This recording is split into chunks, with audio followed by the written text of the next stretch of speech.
Sekiranya kalau korang suka bergambar, korang wajib ada SK21 ni, Ulanzi SK21. Sebab apa? Apabila korang ada Ulanzi SK21 ni, korang boleh bergambar jauh sikit. Maksudnya korang letak telefon korang dekat sini. Okay. Lupa, ni remote. So korang ada remote tau. Dekat sini, dekat tangan aku ada remote sekarang ni. So korang boleh undur ke belakang, undur ke belakang, undur ke belakang, and then korang boleh ambil gambar. Tak adalah macam range selfie macam ni je kan. Tapi korang boleh set up tripod Ulanzi SK21 dekat sini. Korang boleh undur jauh sikit, dan korang boleh guna remote shutter ni untuk ambil gambar korang dengan dengan nampaklah macam suasana belakang, background dan sebagainya kan.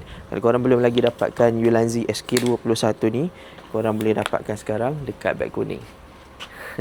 Style. Benda ni simple je, tapi dia mempengaruhi cara korang ambil gambar. Kalau korang ada tripod, dia lebih membantu korang untuk mendapatkan gambar yang korang nak. Ulanzi SK21 Ace Vlog In.